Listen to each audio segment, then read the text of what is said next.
लीजिए, ये इतना सस्ता पत्रकार है, 100 रुपए में जमीन बेचता, बड़ा ही निचले स्तर का पत्रकार है भैया, तू तो बहुत ही निचले स्तर का है। 100 रुपए में बर्नौल दे रहा हूँ, आधी इसका कैमरामैन लगाएगा, आधी आप लगा लोगे, दोनों को आराम मिल जाएगा। अगर ये संविधान नहीं होता ना, किसी अंग्रेज के घर में बैठ के इसके जूते और चप्पल साफ कर रहे होते, समझे? ये संविधान की बदौलत पत्रकारिता करिए, दलाली स्तंभ, गोदी मीडिया के स्तंभ, पेट भरने वाले तकलीफ है, बिल्कुल दर्द और तकलीफ है। ये बाइट खत्म हो जाए, मेडिकल स्टोर से आपको बर्नौल पहले ही ला कर दूंगा, सुन लीजिए। लेकिन मणिपुर बुरी तरीके से जल रहा है, भाजपा के विधायक खुद देश के प्रधानमंत्री को लेटर लिख रहे हैं। ऐसे वक्त में जब देश का एक राज्य पिछले कई महीने से जल रहा है, क्या देश के प्रधानमंत्री का विदेशी दौरे पर जाना वाजिब था? मैं आपसे एक सवाल पूछना चाहता हूं, जब आपके घर में आग लग रही हो तो क्या आप अपने घर में पानी डालने के बजाय दूसरे के घर में जाकर देखेंगे? मैं पूछना चाहता हूं कि नरेंद्र मोदी अमेरिका से चुनाव लड़ेंगे क्या?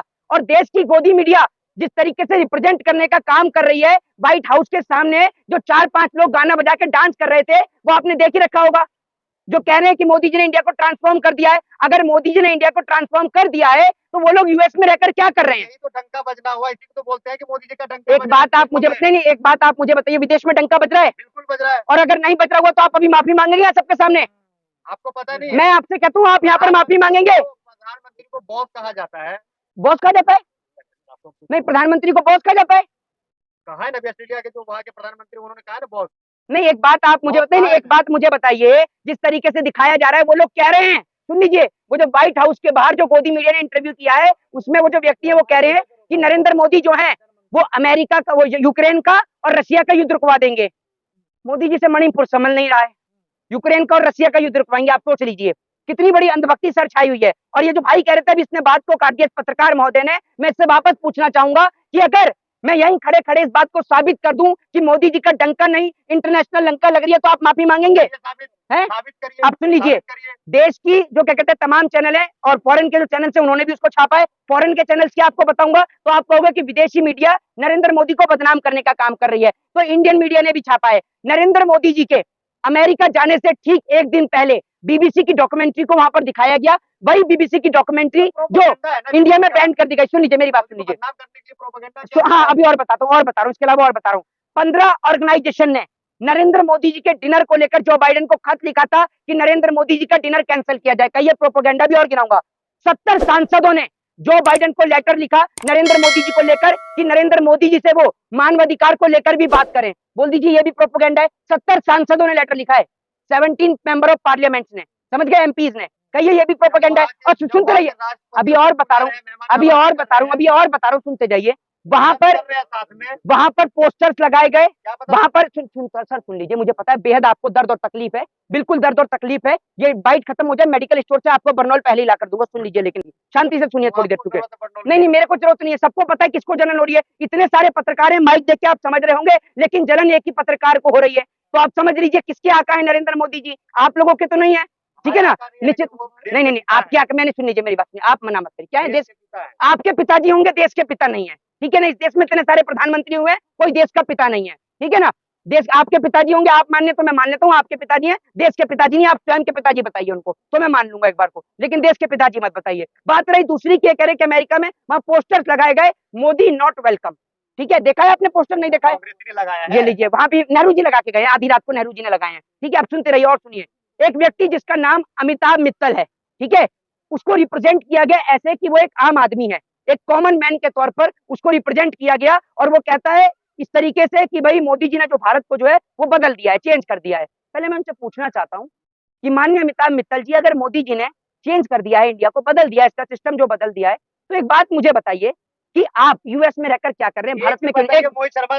मैं कह रहा हूँ, सुनिए, इनको बहुत तकलीफ है, ये मोदी जी की बुराई सुन भी नहीं रहे। एक काम करिए, पहले एक मिनट जाइए, किसी का अगर कोई किसी का कैमरामैन खाली हो ना, किसी का कैमरामैन खाली हो, भैया बर्नौल लगा लो, अरे बर्नौल लेके लगा लो। घूस नहीं दे रहा हूँ, आपको इतनी तकलीफ है, इतनी तकलीफ है मेरे भाई को, इतनी तकलीफ है। ये लीजिए 100 रुपए में, मतलब ये लीजिए, देख लीजिए, ये इतना सस्ता पत्रकार है, 100 रुपए में जमीन बेचता, बड़ा ही निचले स्तर का पत्रकार है भैया, तू तो बहुत ही निचले स्तर का है।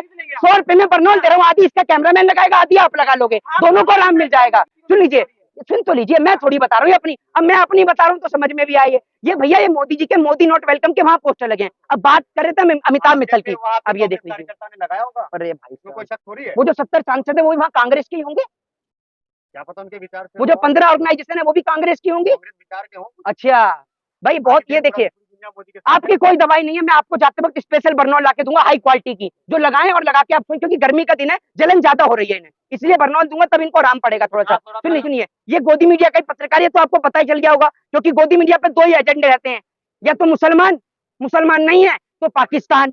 तो ये पाकिस्तान ले आया, पहले मोदी जी की बुराई से सहन नहीं हुई, तो अब इसने सोचा पाकिस्तान लाके बीच में खड़ा कर दूं। आप संबित पात्रा का इंटरव्यू लीजिए, बहुत अच्छा रहेगा, वो भी बेहद खुश होगा और आप भी बेहद खुश होंगे। संबित पात्रा के सामने आप 1 मिनट नहीं टिक पाएंगे। अच्छा हाँ, तो इतना ज्ञान आपके देखेंगे, पास नहीं है। बिल्कुल सही बात है, वो समुंदर है। हाँ तो समुद्र है, उसमें आप भी तो समुद्र से पढ़े लिखे हैं। ये सारे एक ही क्वालिटी के हैं, एक वो वसूली चौधरी तिहाड़ रिटर्न, वो आपके गुरु होंगे, आपके गुरु हैं वसूली चौधरी तिहाड़ रिटर्न, और नैनो चिप वाली आंटी भी आपकी दोस्त होंगी, बड़ा अच्छा संबंध है आप लोगों का, ये आप उनके शिष्य हैं, है ना। तो ये देख लीजिए, हाँ ये कह रहे हैं उनके शिष्य हैं, तो मैं आपको बता दूं ये, हाँ वो राष्ट्रभक्त है, ये देशद्रोही है, आप देशद्रोही हैं? तो आप क्यों, एक मिनट सुन लीजिए, मेरी बात सुन लीजिए, एक मिनट, वो चौथे स्तंभ है, आप क्या है, आप क्या है, दलाली स्तंभ, गोदी मीडिया के स्तंभ, पेट भरने वाले, क्या है आप, कौन से स्तंभ है जरा बताइए, आप भी तो चौथे स्तंभ है। असल में इनकी गलती नहीं है, इन्होंने समझा है देश में चौथा स्तंभ सिर्फ वही बचा है जो मोदी जी की दलाली करे, अब ये दलाली कर रहा है ताकि ये चौथा स्तंभ बने। भैया चौथा स्तंभ वो है जो निष्पक्ष होकर पत्रकारिता करे। अच्छा जरा ये बताइए, अपने नाम नहीं, अपने अपने और अपने चैनल के नाम सहित बताइए, कितने विदेश की यात्रा आप करके आए हैं?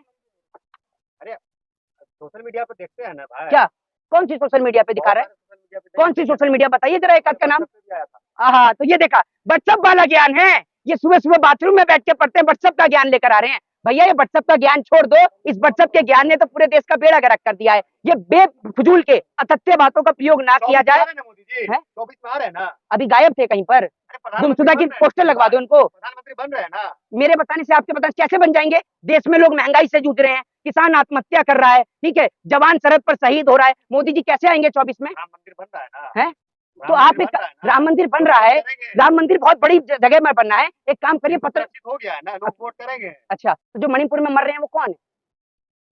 गूंगा हो गया ये पत्रकार, गूंगा हो गया, गूंगा हो गया, आवाज नहीं आएगी इसकी, बिल्कुल गूंगा हो गया। अभी जो किसान जिनों के ऊपर लाठी डंडे भाजे गए थे वो कौन किसान थे? बोलिए गूंगे पत्रकार। सबने वोट दिया भाजपा को, सबने भाजपा को वोट सबकी आप सबके नहीं, सबके घर का सर्वे आप करके आए थे, हमने तो नहीं दिया। दिल से सब भाजपा ही है। अच्छा आप भाजपा ही होंगे तो सबकी कैसे बता रहे हैं दिल से भाजपा ही हैं? आप भाजपा ही होंगे हैं? जो किसान बैठे थे उन्होंने भाजपा को वोट नहीं दिया। आपने सब किसानों का सर्वे किया है? अगर एक मिनट एक बात मुझे बताइए, अरे सुन लीजिए, सब किसानों ने वोट दिया था ना, तो नरेंद्र मोदी जी काहे यूपी छोड़कर पंजाब से चुनाव नहीं लड़ लेते? पंजाब में तो बेहद किसान है, पता चल जाएगा, मोदी जी वहीं से चुनाव लड़ते हैं जहाँ हिंदू मुसलमान होता है। पंजाब से लड़कर देख लें, बता देगी पंजाब की जनता उन्हें कि क्या होता है वहां पर, पंजाब में कितना काम किया है या देश में कितना काम किया है। लड़ेंगे नरेंद्र मोदी जी, क्यों बनेंगे? मोदी ने तो कौन, अभी आप राम मंदिर है, मोदी ने तो कौन, मोदी जी झूठी तो बोलते हैं, शेख चिल्ली को बना दो, झूठी बोलना है तो, लंबी लंबी फेंकवानी उसी को बना दो। कौन क्या मोदी ने तो कौन, मैं बोलता रहा हूँ, मोदी जी अगर झूठ बोलते हैं, झूठ बोलने वाला ही चाहिए, तो शेख चिल्ली को बना दो, शेख चिल्ली भी तो लंबी लंबी फेंक रहा है? ये बताइए ना आप मुझे।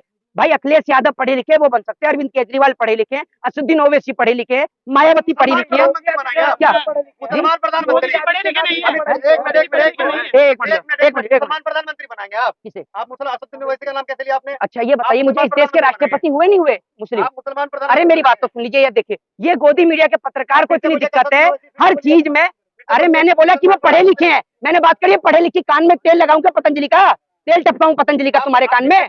मुसलमान प्रधानमंत्री बनेंगे। मैंने बोला वो पढ़े लिखे हैं, असदुद्दीन ओवैसी पढ़े लिखे और बन जाएगा तो क्या दिक्कत है? मुसलमान प्रधानमंत्री बनेंगे। भाई सेकुलर कंट्री है, हर कोई चुनाव लड़ने का और अधिकार है, डेमोक्रेटिक कंट्री है, लोकतांत्रिक देश है, हर कोई चुनाव लड़ सकता है, चुनाव प्रक्रिया में हिस्सा ले सकता है। इस देश के अंदर मेरी बात सुन लीजिए, मेरी बात सुन लीजिए, कोई हिंदू कोई सुनिए, मेरी बात सुनिए, मेरी बात सुन लीजिए, पहले अपने हिंदू राष्ट्र जेब में रखिए। कोई हिंदू कोई मुस्लिम कोई सिख कोई ईसाई नहीं है, कोई ब्राह्मण कोई शूद्र कोई वैश्य कोई क्षत्रिय नहीं है, हम लोग सब इंडियन है, भारतीय हैं, ठीक है ना। लोगों को बांटने का काम आप जैसे लोग करते हैं जो नेताओं के नाम से, नेताओं से पैसा लेते हैं। हम हिंदुओं के लिए एक भी देश नहीं है, लोग इस तरीके की बात करते हैं। इसका नाम है जाहिद, ये कह रहे हैं हिंदुओं के लिए एक भी देश नहीं है, अपना घर छोड़ दे हिंदुओं के लिए। ब्राह्मणों के लिए संविधान से आपको तकलीफ क्या है? अगर ये संविधान नहीं होता ना, किसी अंग्रेज के घर में बैठ के इसके जूते और चप्पल साफ कर रहे होते, समझे? इस संविधान की बदौलत पत्रकारिता करिए, नरेंद्र मोदी जी के 14 के बाद पत्रकारिता करिए। अरे एक मिनट ये बताओ, 2014 के बाद पत्रकारिता करिए तुमने? अगर इस देश में अम्बेडकर नहीं होते ना तो आपको पता चल जाती है आपकी हैसियत और औकात क्या है। वो तो अम्बेडकर से आपको बोलने का हक और अधिकार दे गए, जिसकी वजह से आज आप बोल रहे हैं। हाँ मोदी जी की वजह से 2014 के बाद पत्रकारिता करिए तुमने, हैं? 2014 के बाद स्कूल गए हो, हैं? बोलते क्यों नहीं हो 2014 के बाद स्कूल गए हो? इस पत्रकार को पहले बरनौल, हाँ पहले स्कूल ही नहीं था तो कहाँ पढ़ते थे, कहाँ से पढ़ते भैया? भाई ये मुझे लगता है ये तो आज ही उतरा दिखे मंगल ग्रह से, जहाँ मोदी जी जमीन कटवा रहे हैं ना, जहाँ 100 स्मार्ट सिटी बननी है, ये वहीं से उतरा है भी अभी, तभी तो कह रहा है पहले स्कूल ही नहीं था। तो पहले स्कूल नहीं था तो अपने पिताजी से आपने पूछा नहीं कहाँ से उन्होंने शिक्षा ली है? मदरसा मदरसे से ली है। तो सारे मदरसे में पढ़ते थे। गुरुकुल तो पहले भी हुआ करता था, स्कूल तो पहले हुए हैं। आदि मानव काल में पैदा हुए हो क्या आप? हैं? ये तो बड़ा बुजुर्ग पत्रकार है। इसकी उम्र मेरे ख्याल से 200-250 साल तो होगी। नहीं, नहीं, ये तो बड़ी 200-250 साल उम्र होगी इसको। देश 1947 में आजाद हुआ और इतना तो सभी को पता है 47 के बाद से देश में स्कूल, कॉलेज सब हुए हैं, यूनिवर्सिटी है। 14 के बाद आजादी मिली है। हैं? तो ऐसा कंगना हाँ, रनावत अच्छा, कहती है। 14 से पहले तो ये कंगना से आपने ये नहीं पूछा कि 14 से पहले किस अंग्रेज के घर में गुलामी कर रही थी?